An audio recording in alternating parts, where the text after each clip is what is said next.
cyclonique dès cet instant dans l'ensemble du pays. La dépression tropicale faible modérée se déplace vers le sud-sud-ouest de la Calédonie. Le temps va se dégrader cette nuit. Nous entendrons les prévisionnistes de Météo France dans cette édition. Alors justement, comment réagissent le récif et la mangrove face aux cyclones et aux fortes houles? Maxime Dufil, doctorant à l'IRD, s'interroge sur la submersion marine et côtière. Pour comprendre, il s'est rendu à Touault, une commune où l'érosion du littoral gagne du terrain. Un reportage dans quelques instants. Et à quelques jours du premier tour de l'élection présidentielle, nous accueillons cette semaine les comités de soutien des candidats en lice. Pour commencer, ce soir, nous recevons Olivier Queno, président du comité de soutien de Marine Le Pen en Nouvelle-Calédonie. Je vous le disais à l'instant, le pays est en préalerte depuis 18 heures aujourd'hui. Une décision de la sécurité civile qui lance un appel à la vigilance auprès de la population. La dépression tropicale 10F approche de la Nouvelle-Calédonie. Selon les prévisionnistes de Météo France, le phénomène devrait générer de fortes pluies, entre 350 et 550 mm d'eau. C'est le troisième phénomène cyclonique de la saison. Alors à quoi doivent s'attendre les Calédoniens durant les prochaines 24 heures? Je vous propose d'écouter les précisions de Christine Esposito, chef prévisionniste à Météo France de Nouvelle-Calédonie. Dans les prochaines 24 heures, avec le phénomène de cette dépression tropicale faible qui va se rapprocher de l'extrême nord de la Calédonie, les populations de l'extrême nord peuvent s'attendre à un renforcement du vent sur les 24 prochaines heures avec des rafales jusqu'à 85 km/h et également un renforcement des pluies, principalement sur l'extrême nord et le nord-est, mais également possible sur la côte est et le nord-ouest. Et les modèles sont assez d'accord sur le fait qu'on risque d'avoir un épisode de forte pluie qui va s'étendre de mardi à jeudi, avec de très forts cumuls, principalement sur la côte est et l'extrême nord. Il est prévu qu'elle atteigne le stade de dépression tropicale modérée demain et qu'elle soit alors nommée par le centre de Fidji. Comme pour tout phénomène cyclonique, plus on s'éloigne dans les échéances, plus l'incertitude est grande. Notamment, il faut savoir qu'à 72 heures, l'erreur moyenne de prévision d'une trajectoire est de 190 km. Voilà, donc prudence, des propos recueillis par Audrey Poédi. D'ailleurs, à chaque mauvais temps, certains habitants de la commune de Païta s'inquiètent des risques d'inondation. Ce matin, environ 80 personnes du collectif du lotissement Bernard Ondemia et 4 associations ont marché pour manifester leur ras-le-bol face aux inondations à répétition qu'ils subissent durant les pluies. Parti depuis le rond-point de Karikoué, le cortège s'est dirigé vers l'hôtel de ville pour rendre leur doléance en main propre au maire Willy Ngatuaou. Le premier magistrat de la commune était absent ce matin. Les habitants ont été reçus par un de ses adjoints, Marcel Païta. On écoute Atama Tugassial au micro de Michel Pimbé. Oui, effectivement, c'est un appel au secours en fait, parce que nous ne voulons plus qu'il y ait d'autres victimes dans la commune. Il faut faire les choses dans l'ordre, bien sûr, il y a les routes, mais moi je pense que la deuxième priorité, ce sont les cours d'eau. Il faut vraiment engager des gros travaux.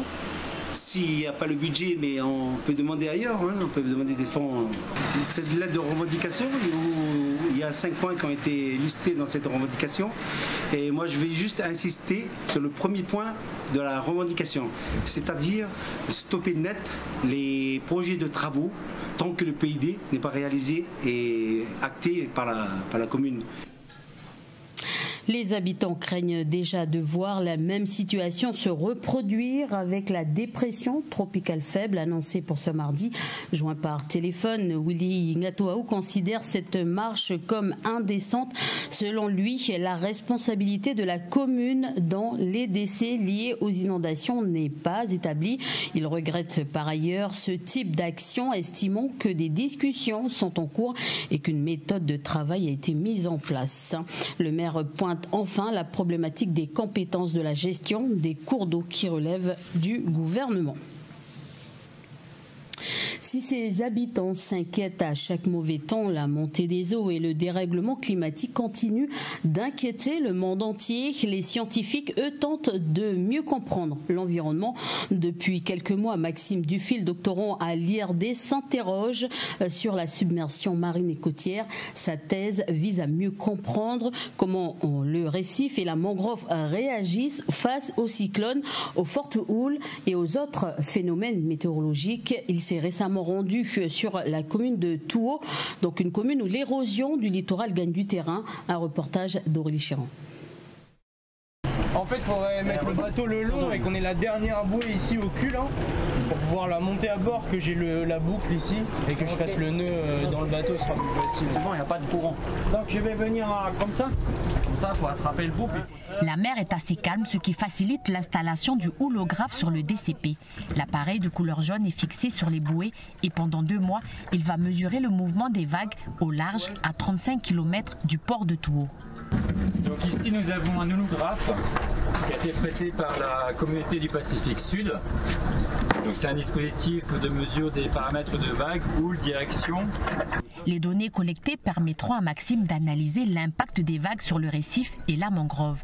Dans le cadre de sa thèse, il cherche à mieux comprendre le fonctionnement de ces barrières naturelles face au risque de submersion. On sait aujourd'hui que la mangrove elle a un rôle clé dans l'atténuation des vagues. Par contre, on ne l'a pas quantifié. Donc le but, c'est de l'évaluer ici. 2 sites ont été identifiés pour ces recherches. Poé à Bourail pour le récif et Touo pour son îlot de palétuvier situé face à l'aérodrome. On l'entend, hein, il y a les vagues qui sont devant en train de se casser, même si la houle est plutôt faible aujourd'hui, alors qu'ici c'est complètement plat. Donc les instruments qui sont à l'eau vont permettre, on espère, de voir ce gradient d'atténuation entre les instruments qui sont positionnés devant et ceux qui sont positionnés derrière. Additionné au changement climatique, la dégradation des écosystèmes pose la question de la stratégie à adopter en matière de protection des biens et des populations. Touo, c'est une zone qui est quand même assez basse, où il y a des enjeux côtiers, notamment l'école, notamment la zone de la décharge. Donc c'est l'intérêt d'avoir une idée de ce qui peut se passer en cas d'événement extrême pour la submersion, mais aussi de manière saisonnière. Et donc l'objectif c'est ça, c'est de travailler avec cette articulation, gestion et données scientifiques de terrain. Maxime a 2 ans pour trouver les réponses à ces questions. Les données collectées seront par la suite transmises au pouvoir public confronté aux enjeux climatiques. Politique à présent, le 52e congrès de l'Union calédonienne s'est achevé hier à la tribu de Boyenne. À Vaud, une occasion pour les militants de présenter leur bilan et de renouveler le bureau. Daniel Goa a été reconduit à la tête de l'Union calédonienne. Il a réaffirmé la non-participation au référendum de projet proposé par l'État, mais confirme bien une volonté de souveraineté avec les autres groupes de la même tendance. On écoute Daniel Goa au micro d'Aurélie Chéran. La souveraineté de notre peuple n'est pas négociable. Parce qu'il y va de la revendication d'indépendance. Parce que quand on a signé l'accord de Nouméa, il est bien compris que l'État, à la fin du processus, reconnaît la vocation de la Nouvelle-Calédonie à s'auto-émanciper. Si l'État ne nous écoute pas comme il l'a fait là au 12 décembre, eh bien, ça pourrait suggérer beaucoup plus de discussions. Ben, nous pourrions, oui. Après, comme je dis, on est plusieurs partenaires dans le FLNKS parce que nous allons faire entrer les indépendantistes néo-nationalistes. Nous allons faire un travail pour qu'ils rentrent dans le FLNKS. Comme ça, le peuple kanak, il n'a qu'une parole, une figure. Donc, on ne véhicule pas différents messages, quoi. Et cette information dans l'économie du pays en février dernier, même si les prix se sont stabilisés sur 1 an, ils ont progressé de 1,6%. L'ISE vient de publier l'indice des prix, une hausse notamment des prix de l'alimentation qui ne cesse d'augmenter. Le prix a augmenté de 1,4% au mois de février. Il était déjà haut au mois de janvier. Le prix avait augmenté de 3,2%. Ce dimanche, vous vous rendrez certainement aux urnes, pareil pour dimanche prochain, pour élire le futur président de la République française, une élection pour un mandat de 5 ans. Et cette semaine, nous recevons les comités de soutien des candidats en lice pour la présidentielle. Et nous commençons ce soir avec Marine Le Pen, avec un score de 47,43% en 2017. La candidate du Front National avait réalisé tout de même un bon score. Emmanuel Macron, juste devant, avait 5 points de plus. Et même scénario dans les sondages pour cette année selon un Ipsos. Et donc je vous propose de recevoir ce soir Guy-Olivier Cuenot, le président du comité de soutien de Marine Le Pen en Nouvelle-Calédonie. Bonsoir. Bonsoir. Alors d'abord une question d'actualité. Vous avez pu le voir en début de journal, les îlots. Donc nous commençons à sentir donc les effets du réchauffement climatique. Alors que prévoit Marine Le Pen à propos de ce sujet-là? L'environnement est un point très important et notamment par des programmes assez forts d'énergie renouvelable, d'énergie décarbonée. Notamment en énergie décarbonée, d'abord relancer la filière nucléaire, mais ça c'est au niveau national. Et au niveau national aussi, et ça nous concerne aussi, relancer les filières hydrauliques qui sont un potentiel décarboné très important. Et favoriser surtout l'économie au niveau local pour éviter justement ces émissions de gaz à effet de serre liées aux déplacements surabondants lorsque on doit importer ou exporter de façon outrancière des biens de consommation. Alors, autre sujet d'actualité, l'ISEE vient de publier l'indice des prix, donc des prix qui se stabilisent mais augmentent de 1,6% en un an. Alors dans le détail, les prix de l'alimentation augmentent aussi. La semaine dernière, plusieurs manifestations dans le pays ont eu lieu contre la vie chère. Alors même si le pays est compétent pour ces questions, que prévoit Marine Le Pen pour baisser les prix du gaz, du carburant ou augmenter le pouvoir d'achat des Calédoniens? Alors il faut bien que les gens comprennent. Le pays est compétent effectivement pour les questions économiques, mais si vous n'êtes pas en phase avec le chef d'État et ce qui se passe au niveau national, et on l'a bien vu, le pays ne peut pas avancer dans le bon sens. Or, le pouvoir d'achat, c'est une préoccupation centrale de la candidate Marine. Le pouvoir d'achat des Français et des Calédoniens, c'est le point central, et ça passe par à la fois une revalorisation des minimums retraites, notamment des salaires, mais surtout des structures de coûts. Et nous, en ce qui nous concerne, nous supportons un surcoût de 10% de tout ce qui est importation hors communauté européenne, et ça c'est du régalien. Elle pourra intervenir de façon à ce que cette surtaxe de 10% soit supprimée immédiatement, avec un impact majeur sur le panier de la ménagère, à la consommation des ménages. Alors justement, Marine Le Pen déclarait qu'elle veut créer un ministère d'État pour coordonner les Outre-mer. Concrètement, à quoi ça va servir, donc, ce ministère pour la Calédonie? Alors c'est important, pourquoi? Parce que jusqu'à présent, on est tous considérés, les ultramarins, un peu comme des citoyens de seconde zone par le pouvoir central et notamment le pouvoir sortant actuel. Alors un ministère d'État, déjà c'est le remonter dans la hiérarchie des ministères, et c'est surtout renforcer ses pouvoirs d'action, avec notamment un fonds national pour favoriser l'investissement en Outre-mer. Donc ça nous intéresse directement, pour favoriser la formation des jeunes avec des dispositifs spécifiques qui seront encore renforcés.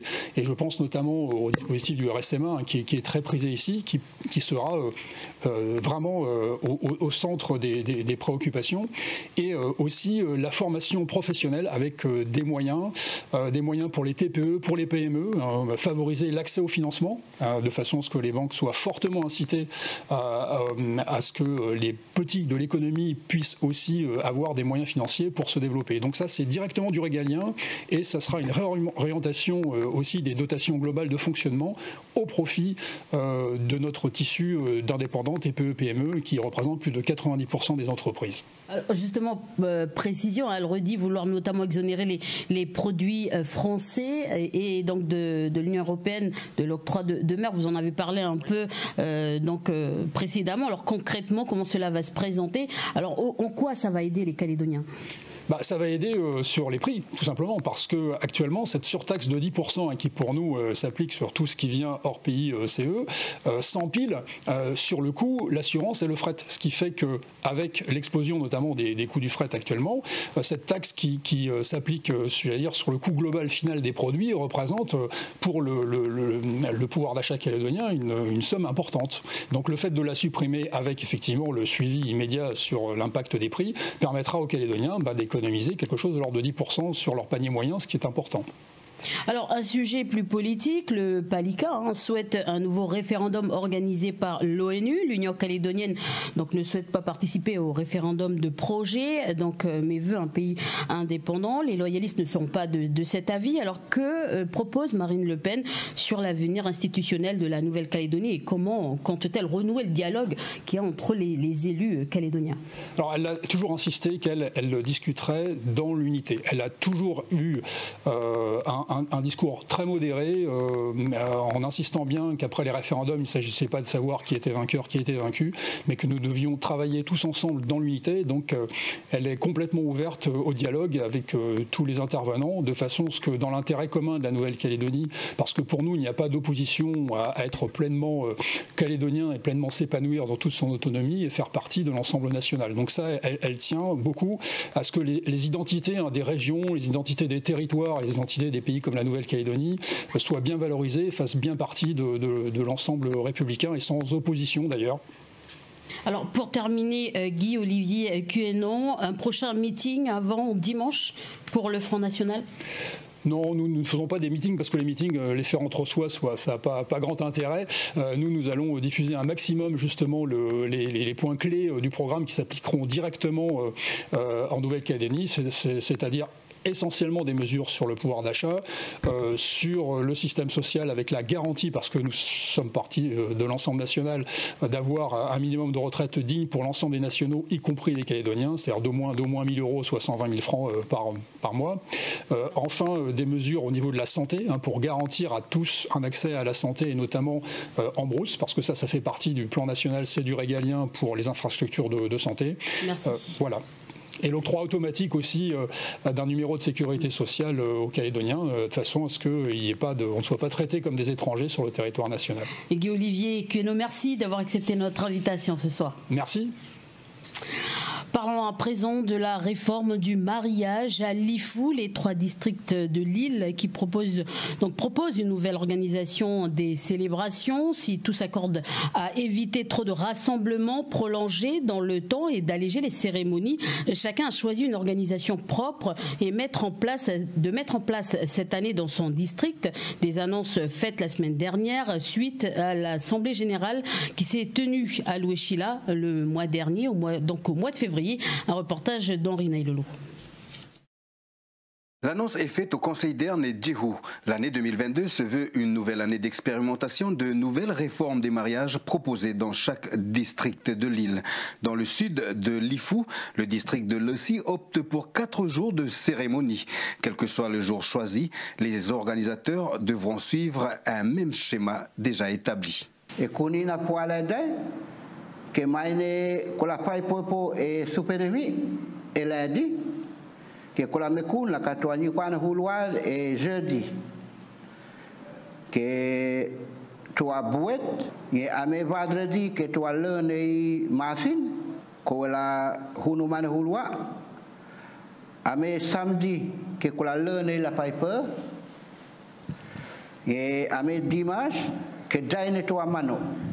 Si les responsables choisissent par exemple le vendredi, les cérémonies de mariage dans le Lessi débutent normalement mardi de la même semaine, suivant le schéma ainsi proposé. Dans les districts du Wetch et de Gaïcha, les jours de mariage sont déjà fixés.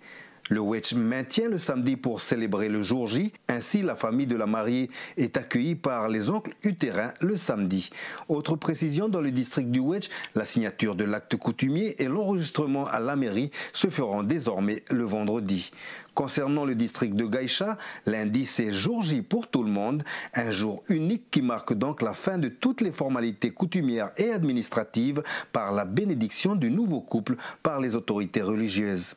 Donc le lundi, mariage à l'état civil, religieux et coutumier, l'OPC, devant l'OPC.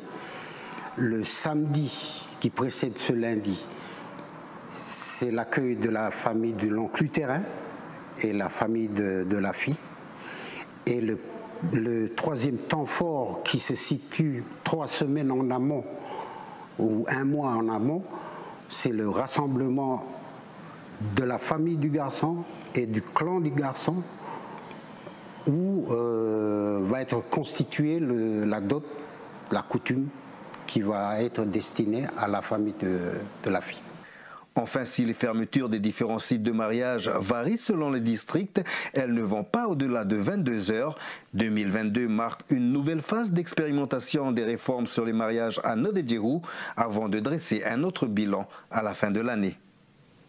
Pour refermer ce journal, ce magnifique spectacle de la nature, les sakuras ou cerisiers en fleurs au Japon, une floraison qui vient de commencer et qui ne dure que quelques jours. Celle-ci tombe à pic puisque toutes les restrictions sanitaires anti-Covid ont été levées dans le pays.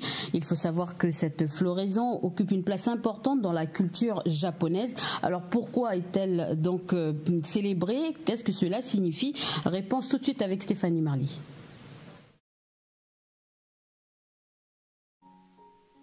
Pour les Japonais, cette floraison des cerisiers symbolise avant tout l'arrivée du printemps et du renouveau. Elle marque également le début de l'année, car l'année scolaire et l'année fiscale débutent en avril, juste au moment où les cerisiers sont en pleine floraison dans tout le pays. Qu'elle soit blanche ou rose, la fleur de cerisier évoque le romantisme, la féminité, la beauté des choses, mais aussi la fragilité de l'existence. Elle représente le caractère éphémère de la vie et de son perpétuel renouvellement. Les fleurs de sakura rappellent donc aux Japonais que la vie est courte et qu'il faut profiter des moments présents. Cette fleur est également depuis toujours liée à la guerre et à la politique. Alors que pour les anciens samouraïs, celle-ci symbolisait le sang et le sacrifice, pour les kamikazes de la Seconde Guerre mondiale qui avaient peint un sakura sur leur avion, celle-ci était source de motivation. Il faut savoir qu'à l'origine, cette floraison était célébrée dans les campagnes pour avoir de bonnes récoltes. Aujourd'hui, elle marque surtout le début du hanami, véritable tradition nationale qui signifie littéralement observation des fleurs en japonais. Ainsi, pendant plusieurs jours, les habitants se retrouvent dans les parcs pour se promener, pour pique-niquer ou encore faire la fête, tout cela à l'abri des fleurs de cerisier. Outremernews.fr, le site de l'actualité outre-mer, 24 heures sur 24 et 7 jours sur 7. Retrouvez la chaîne Outremer News sur YouTube.